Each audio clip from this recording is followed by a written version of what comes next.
So diversity, a very buzzword in the political language of our time, and perhaps especially in the language of universities, of higher education. And I'm going to touch on some of those controversies at the very end of my talk, which you may all want to join in and express your own views. But I should say at the beginning, my aim isn't really to try and take sides in those controversies. I thought it might be interesting to connect diversity, which seems such a up-to-speed, up-to-date idea, with its history. And that seems to be a history which is principally a 19th century history, which is the area of literary and intellectual history that I work in.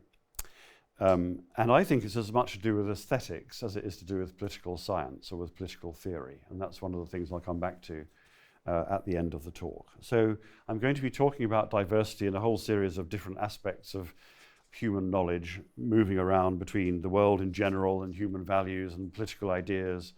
And I think the whole concept of diversity involves a whole set of overlapping ideas. But diversity, it's important to begin by saying, is not just a neutral idea, is it? It's the name, in modern discourse, it's the name of a value or the name of a virtue. And I suppose in modern usage, and I'll come back to this a little bit at the end, it's typically shorthand for the greater representation of currently underrepresented social groups within institutions. But perhaps we could pause just for a moment and think a little bit more expansively what it means to think about diversity per se as a good thing. And here, because I'm a literary person, I thought we should start with a poem. So here is a lovely poem by Louis MacNeice called Snow, one of his most famous poems. And it's all about diversity being a virtue, being a value.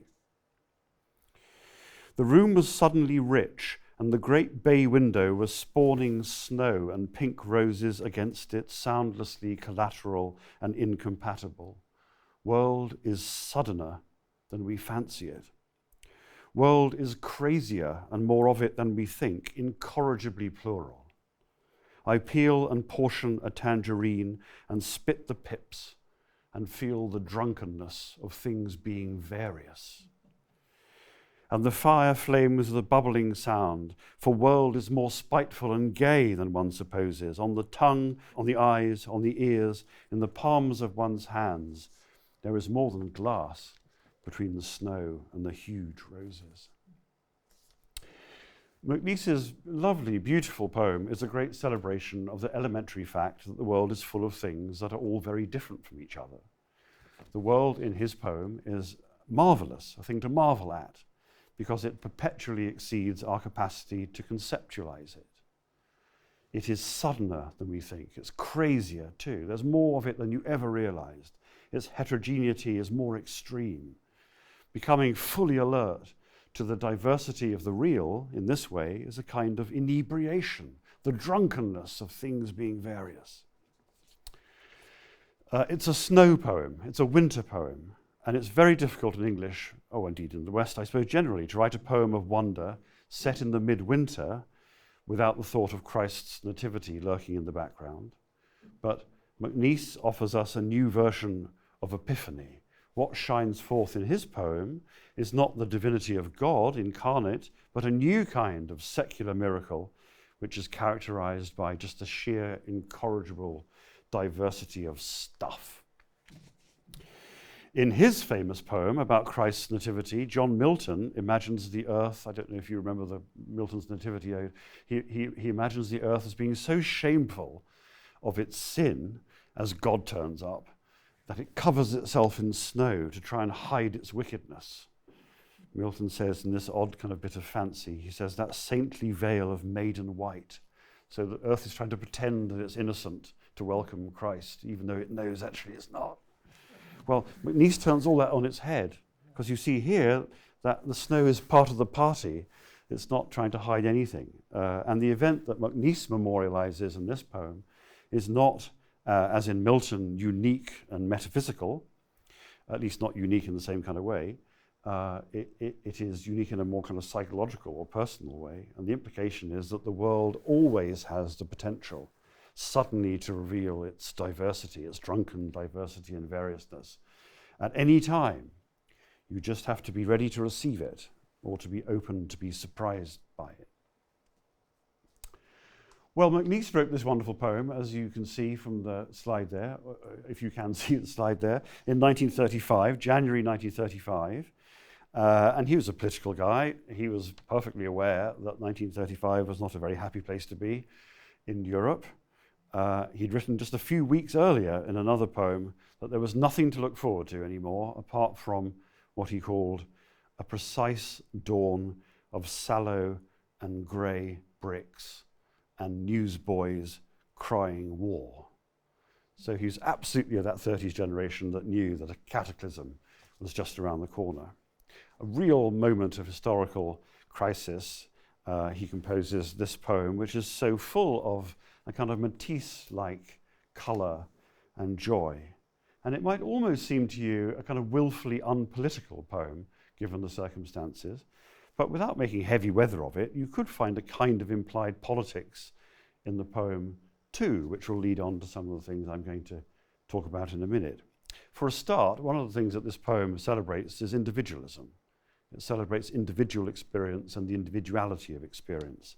So the limited way in which we think, or the kind of the generalized way in which one supposes, is contrasted in this poem with the vivid reality of what I do, eating that tangerine, eating the fruit of a kind of holy, benevolent tree of knowledge. Individualism is naturally a very pointed value to be celebrating in 1935, when so many dominant ideologies on the European continent were emphasizing exactly the opposite. So, Goebbels, we have replaced individuality with collective racial consciousness, says Goebbels, and the individuality with the community, by which he means the state. That's what this poem is against in a kind of rather encoded kind of political way. So the lovely pluralism of this, the lovely imaginative pluralism of this poem could be interpreted as a rather determined, even tendentious, anti-totalitarian gesture. This is valuing sorts of experience that are definitively private and can never belong to the state, and can never actually be part of your duties as a citizen. They're from a different part of human life. Well, it may seem wholly uncontentious to say that diversity is valued as a quality of experience in the way that MacNeice does in this poem. But in fact, the idea that diversity is an innate good, which I guess is one that we carry around with ourselves, has not always been a truth universally accepted. MacNeice's Oxford contemporary, the philosopher, historian of ideas, Isaiah Berlin, wrote many essays which made exactly this point. And Berlin argued over and over again. If you read through the complete works of Berlin, you see he argues it over and over and over again, that the advocacy of diversity, of which, as it happens, Berlin himself also approved, was actually a comparatively recent historical innovation. So here's one of those many essays of 1975. No one today, says Berlin, is surprised by the assumption that variety is in general preferable to uniformity. Monotony, uniformity are pejorative words. Yet this has not long been so, for the notion that one is good, many diversity is bad, since the truth is one and only error multiple, is far older and deeply rooted in the Platonic tradition. And indeed, as Berlin says elsewhere, the Christian tradition, as he pointed out in several places, as well as in various Enlightenment and post-Enlightenment versions of monism, of which Marxism was the one that Berlin had particularly in his sights when he made the case for the opposite. What made these settled Platonic Christian monist values flip, according to Berlin, was the immense intellectual and creative upheaval known as Romanticism. And the new world vision that emerged from the turmoil of the Romantic age was, in Berlin's very influential reading, a complete and startling reversal of what had gone before. So here's another essay. Actually, this is a talk, a series of famous talks, the Masson lectures that he gave in 1965 and never allowed to be published in his lifetime, because he thought that although they were good, they weren't good enough. So they were only published posthumously. If variety and difference are not merely a fact about the world, but a splendid fact, which is the ethos of that MacNeice poem, arguing for the variety of the imagination of the creator and the splendor of human creative powers and the infinite possibilities still before mankind and the unfulfillability of human ambitions and the general excitement of living in a world in which nothing can be fully exhausted. If that is the image, then the notion of a final answer to the question of how to live becomes absolutely meaningless. It's not that life is pointless, it's just that life doesn't have a single point. Life has as many points as there are people having a life. That's the diversitarian message of it. And MacNeice himself didn't remotely think of himself as a romantic poet, but you can readily see how the worldview that MacNeice articulates in Snow fits in absolutely with this sense of the world. Now, I should say, critics have often found fault with Berlin's historical thesis on the grounds, I suppose, mostly that it must have been more complicated than that. It was one thing up to then, and then it stopped, and it became another thing. And it's true, I love Berlin, but it's true that the historical swoop of the typical Berlin essay does often involve him in apologetic gestures.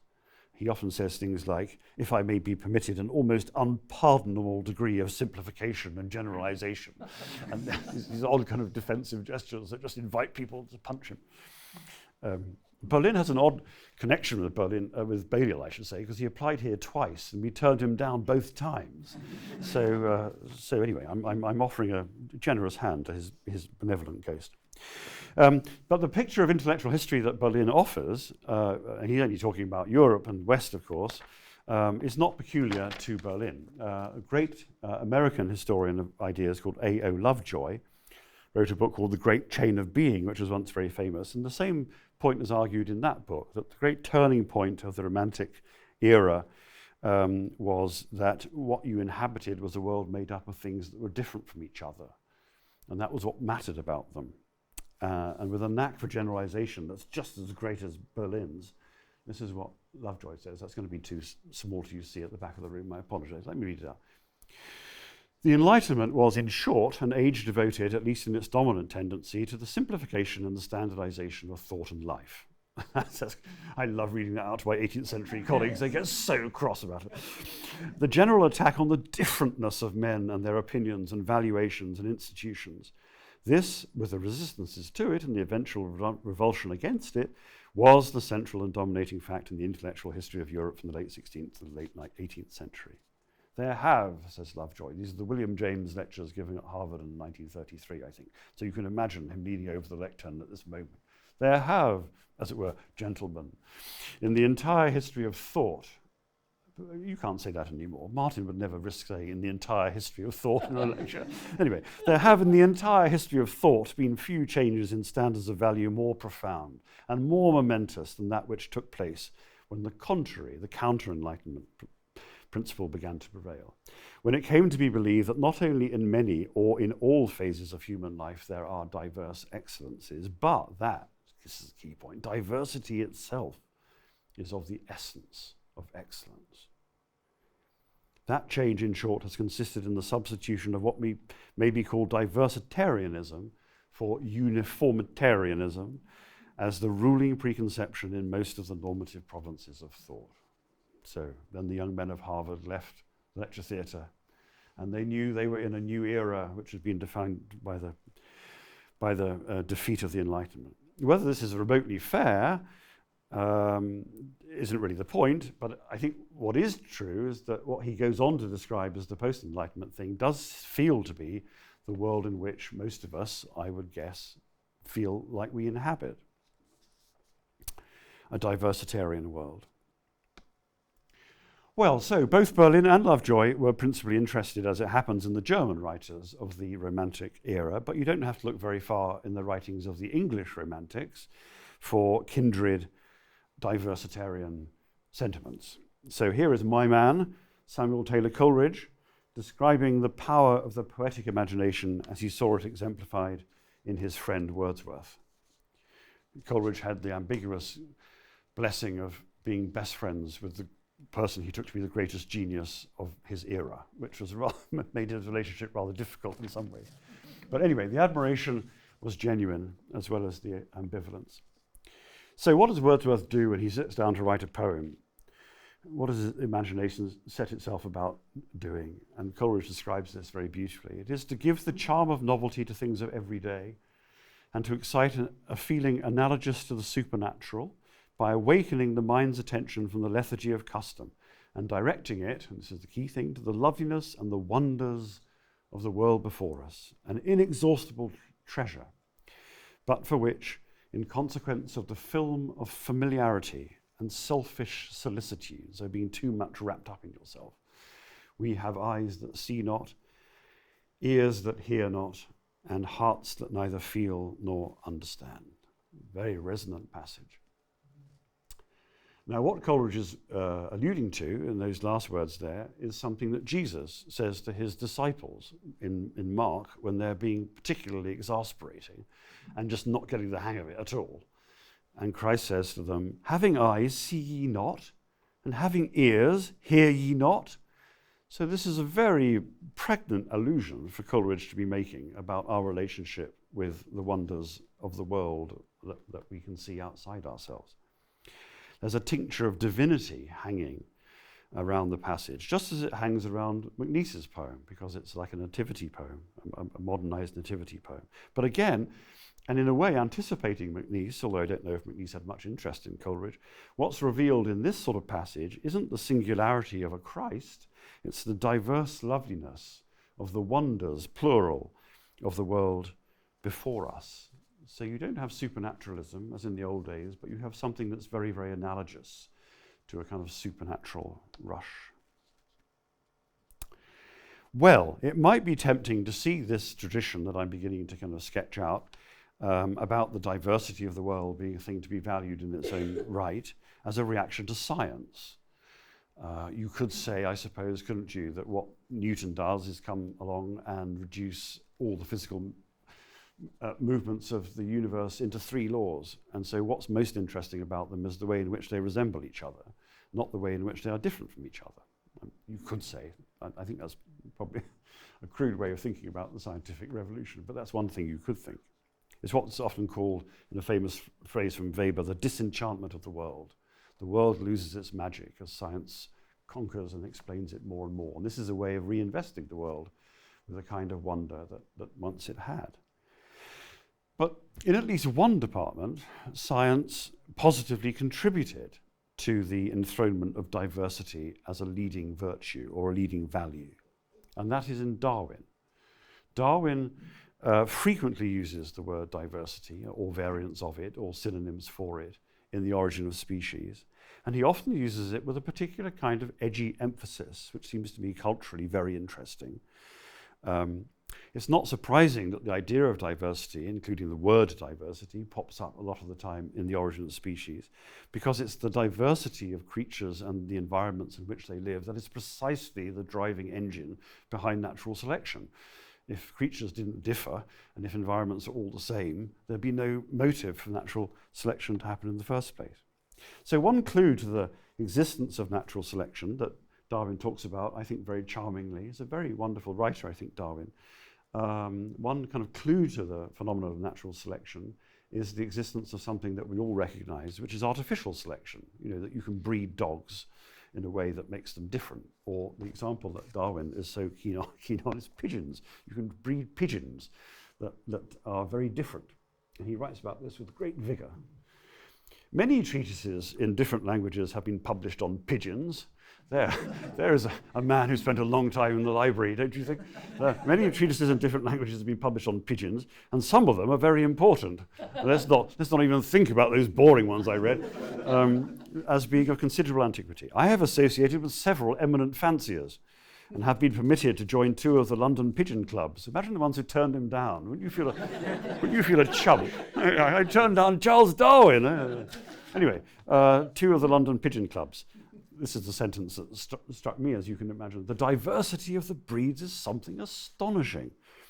Comparing the English carrier and the short-faced tumbler, and see the wonderful difference in their beaks, entailing correspondent differences in their skulls, and so on. So the big question for Darwin is, how does this example of humanly engineered diversity map onto the phenomenon of naturally occurring diversity? So this is a few pages later.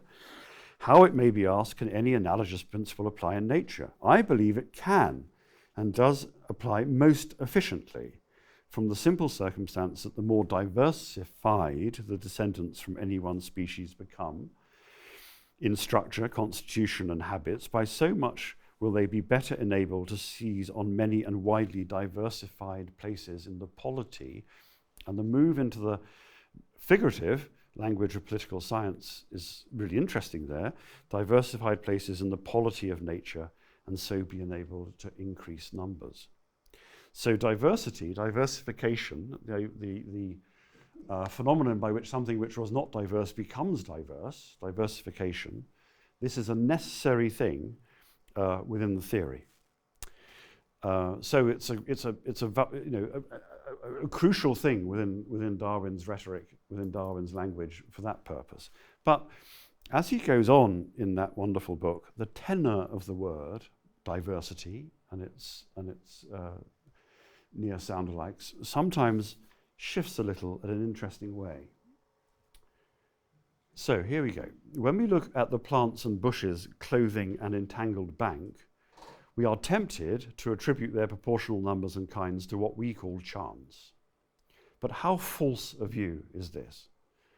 Everyone has heard that when an American forest is cut down, a very different vegetation springs up. But it has been observed that the trees now growing on the ancient Indian mounds in the southern United States display the same beautiful diversity and proportion of kinds as in the surrounding virgin forests. So the argument here is about the relationship between the direction of natural selection and the environment. So if the environment is the same, then natural selection will tend in the same direction, and the forest that replaces the forest you've just cut down will resemble the native forest that you haven't cut down that's just next door. But there's something else apart from the argument that's going on here, which is the language in which Darwin is capturing this argument. A new element enters the rhetoric here, and that element, I suggest to you, is aesthetic. The diversity of the new growth in the United States is not only the fulfillment of Darwin's theory, and so it's great in that respect, because it bears out that his theory is on the right track, but it's also beautiful. Yes, the same beautiful diversity and proportion of kinds as in the surrounding virgin forest. And the notion of beauty doesn't really have a home within Darwin's argument. There's something else that's coming in and, as it were, affecting the way in which diversity is being conceptualized in a kind of in an intuitive or imaginative or figurative way, in the way that Darwin is writing, which, as it were, exceeds the requirements of his natural selection argument and enters into a different kind of realm of human experience. And another point in the book, Darwin writes, he's talking here about creatures that develop extraordinarily sort of sophisticated and complicated evolutionary features, who then find themselves in changed environmental circumstances, which actually, through the pressure of natural selection, means that over time they revert to the kind of creature that they were before this very, very sophisticated kind of development had occurred. So in a way, it's a little argument at one point about apparent reversals or reversions in evolutionary history. But that's not the main issue, the point of my quotation. Although new and important modifications may not arise from reversion and analogous variation, says Darwin, such modifications will add to the beautiful and harmonious diversity of nature. And again, you feel that there's something going on in the arguing here, which is something other than simply the working out of the argument about natural selection as an argument about the origin of species. Now, you could say it's a casual phrase. I've sat at lunch in Balliol, and occasionally one scientist will turn to another and say, how did that experiment go this morning? And they say, oh, God, the result was a real beaut.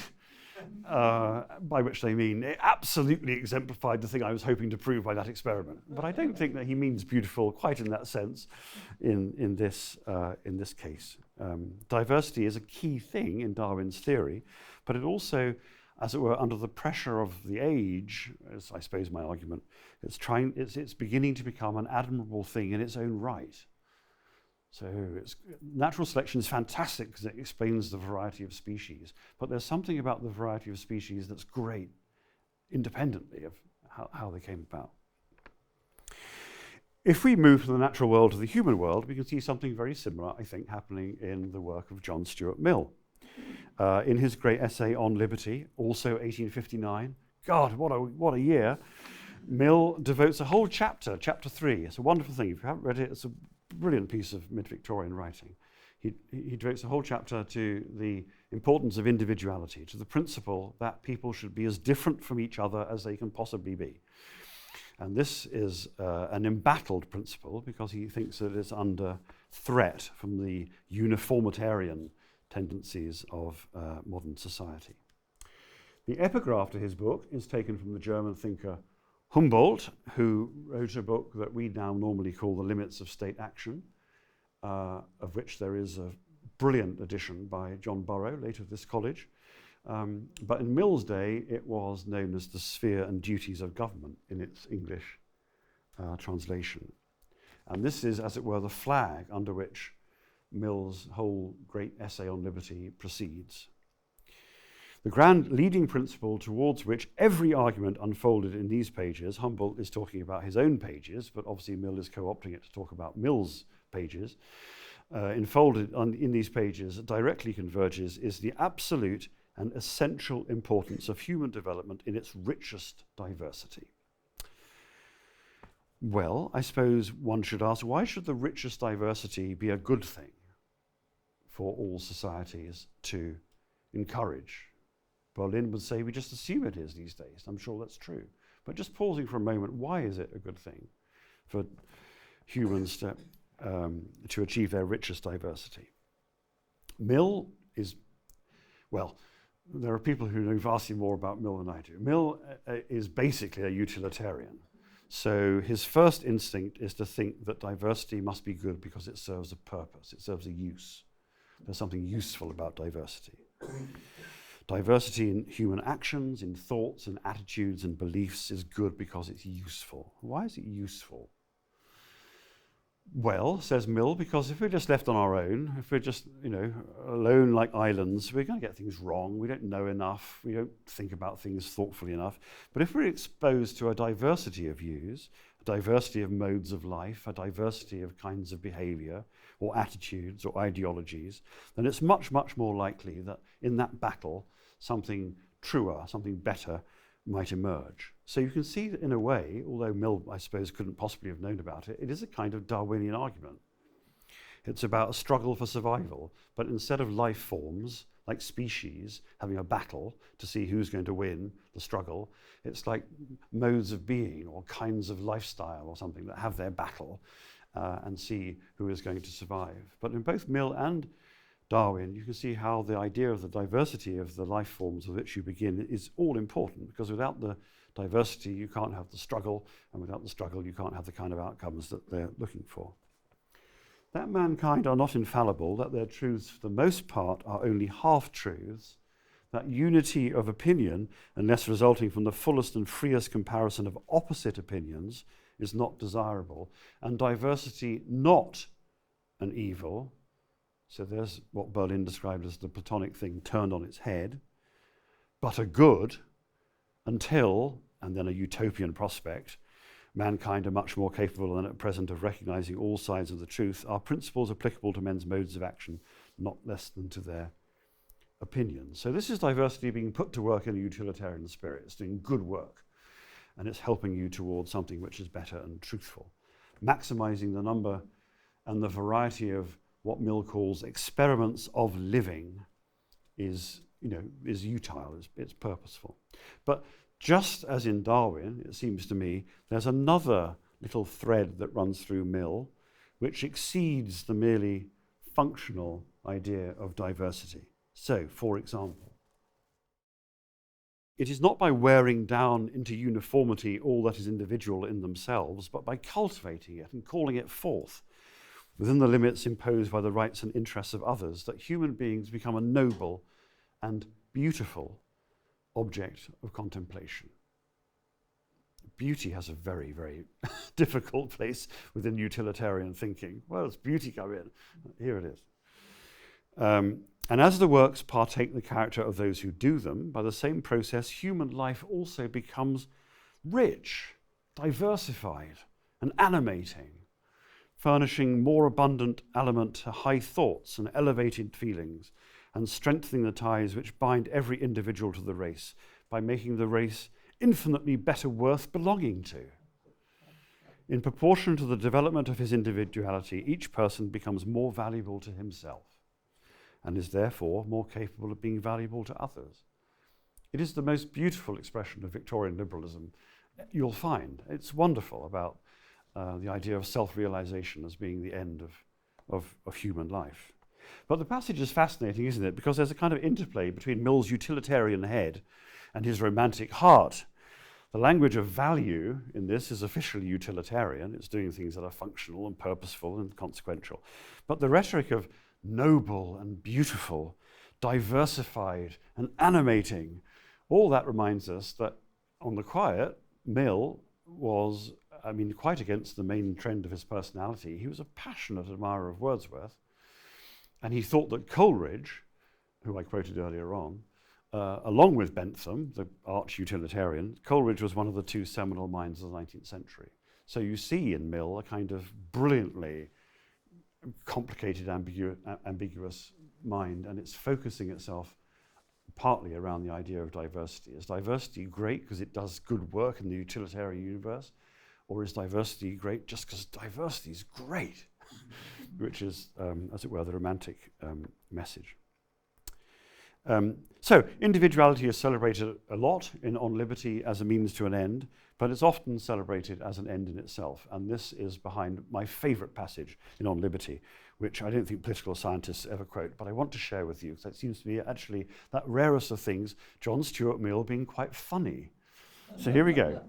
Independence of action and disregard of custom are not solely deserving of encouragement for the chance they afford that better modes of action and customs more worthy of general adoption may be struck out, nor is it only persons of decided mental superiority who have just claimed to carry on their lives in their own way. That's good, isn't it? So if you're a bit thick, it's all fine. Just do what you want, that's good. As long as you don't harm someone else. That's the caveat always in Mill.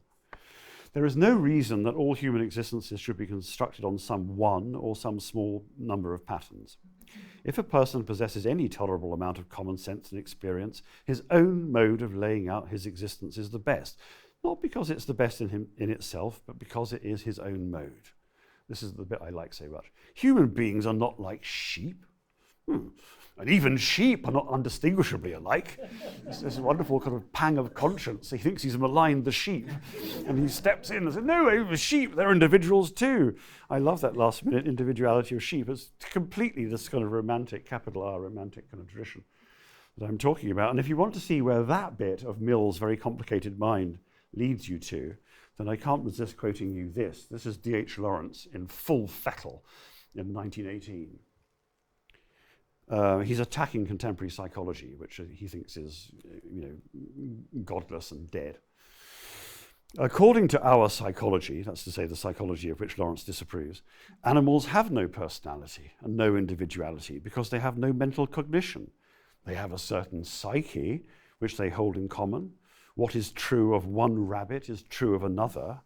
And then Lawrence's counter-argument, we know this is all wrong because having met a rabbit or two, we have seen quite clearly that each separate rabbit was a separate, distinct rabbit, individual with a specific nature of its own. Why? Each fat domestic sheep, mere clod as it seems, has a distinct individual nature of its own, known to a shepherd after a very brief acquaintance. What Lawrence's acquaintance with shepherds was, I have no idea. But anyway, Lawrence is always very good at sounding very confident about things which he didn't know much about. But anyway, you can see where that 19th century tradition that I've been talking about comes into a kind of full, absolutely kind of incandescent kind of statement in Lawrence.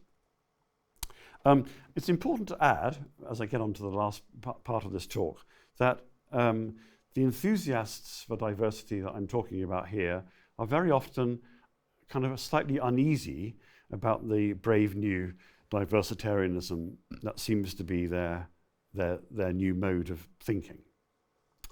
So Coleridge, for example, who I quoted earlier on, talking about the plural wonders of the world, he loves the idea that the world is full of diverse wonders, diverse things that are magically enchanting. But he's also rather troubled by the idea that the world might just be characterized by its plurality. There's something about that that also rather troubles him. So he writes, for example, in an early poem called The Destiny of Nations, about scientists, natural scientists, who keep inventing these forces and energies that seem to have a kind of autonomous kind of action or agency within the world and go about their purpose without any kind of overall sort of unifying vision or unifying kind of holism to them. And he's clearly quite excited by the plurality of what he's describing, as you can see by the vigor of his language. But also, as a rather troubled kind of Christian, he's also a bit anxious that this is pointing in a direction he's not terribly happy with. So he talks about these natural scientists. Themselves they cheat with noisy emptiness of learned phrase, their subtle fluids, impacts, essences, self-working tools, uncaused effects, and all those blind omniscients, those almighty slaves. And here's the great phrase, untenanting creation of its God. So, if you embrace a completely plural universe, where does God fit into this? That's Berlin's point, which I talked about a moment ago. What Coleridge is seeing here is a universe, a one verse, dissipating into what William James, the great pragmatist American philosopher, calls a multiverse. You swap the uni for the multi, and Coleridge has got very mixed feelings about that. God, whose presence lost the moral world's cohesion, we become an anarchy of spirits. Well, once you're attuned to the discourses of 19th century writing, anarchy is a word you come across a lot. And it doesn't particularly mean political anarchy. What it really means is a rude word for the diversity that otherwise, the different part of their brain, they're celebrating wildly. So in people like Matthew Arnold, for example, just to stay within Balliol, you get great anxieties about anarchy, while at the same time, beautiful poems celebrating the diversity of the world, which conceptually is actually very, very difficult to tease apart from the anarchy that he deplores. Well, those anxieties are particularly Christian. They can also be Platonic, as Berlin says. This is some lovely famous lines from Shelley's Elegy for Keats. The one remains, the many change and pass. Heaven's light forever shines, earth's shadows fly. Life, like a dome of many-coloured glass, stains the white radiance of eternity. Amazing, wonderful. And the first two lines there, you can see absolutely bear out what Berlin says, don't they? The Platonic notion that one is good, many diversity is bad. But the second two lines sort of complicate that a bit, don't they? Life is defined by Shelley as something which is many, is multiple and colourful. And that doesn't necessarily sound pejorative at all. It sounds actually rather beautiful, doesn't it? So manyness now has got a kind of different inflection within the course of 3 lines. Stains is the interesting word. Where does stains come in? Stains could strike a pejorative note, couldn't it? As in, staining some clothes or staining the tablecloth. But stains can also have an entirely positive note, as in a stained glass window, staining the white radiance of eternity, like a magnificent window at Chartres. So these lines are exemplary romantic, it seems to me, because they are absolutely intoxicated by the idea of diversity, the many-colouredness of things, but at the same time a bit kind of edgy about it. For Shelley in Platonic terms, for Coleridge in Christian terms. Well, what lessons, if any, are there for our contemporary dealings with diversity, if we are going to look at this, as it were, prehistory of the concept? Well, let me go back to Isaiah Berlin, this time an anecdote, not an essay. In 1949, Berlin had written a rather appreciative essay about Winston Churchill And so Churchill, who always liked people appreciating him, invited him to dinner. And he went along, and he met the great man, and Berlin loved the spectacle of sitting next to Churchill. 1949, this is, don't forget. And he was especially struck with one thing that the great man said, which Berlin repeated at least a couple of times in his correspondence. What Churchill said was this: never mind whether I won't do a Churchill impersonation, don't worry. Never mind whether the choices are good or bad. What we must have is a great multiplicity of them, and not a miserable grey on grey. Berlin says in a letter, Winston was splendid on the subject. So the context of this remark is Churchill's very gloomy prognosis for what life in Britain would be like under Attlee, which he thought was going to degenerate people into a kind of a socialist grey horror, like all that stuff that, according to the Cold War propaganda, was going on over the other side of Europe. And I think Berlin had a much more kind of enlightened attitude towards Attlee's government than that. But you can see why the remark would have appealed to Berlin, because in its own kind of rough and ready, kind of halfway down the third bottle of port sort of way, it is a statement of a kind of a diversitarian instinct. It's good to have multiplicity. It's kind of like an intrinsic thing that's good, rather than the opposite of multiplicity. And of course, it's a remark at dinner. It's not a thought-out philosophy. But there is something striking and very provocative about the claim here, as if Churchill is putting it at its most extreme as a statement. Multiplicity is a good thing, even if some of those things that are within that multiplicity aren't very good. And you think to yourself, is that true? Can that be right? So here's an example, as it were, drawn from Churchill's own experience. The fact that Europe's governments in 1938 showed, as it were, a rich diversity of political complexions, all the way from constitutional monarchy, secular republic, Nazism, fascism, Soviet communism. There's a real variety, there's a good deal of diversity in the forms of government in Europe in 1938. Was that good? What about if Europe had been suffering from a long period of monotonous, democratic, peaceful rule? Wouldn't that have been better for everyone? What is the case for multiplicity, as it were, as a good in itself in that kind of situation? And that's an extreme case, of course. But diversity per se can often turn out to be rather a precarious basis for moral, or by extension, political cohesion, as Coleridge says. And here I'm going to invoke Isaiah Berlin for one last appearance. This is Berlin in conversation with Stephen Lukes, who some of you may remember. He's a politics fellow here for many years. And in this conversation, very long, meandering, interesting conversation published in the American periodical called Salmagundi, at this point in the conversation, they're talking about nationalism.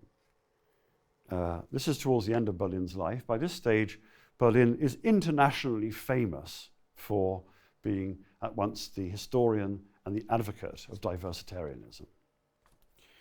But his advocacy of a world which is defined by a kind of diversity. And he says this interesting and in some ways rather melancholy thing.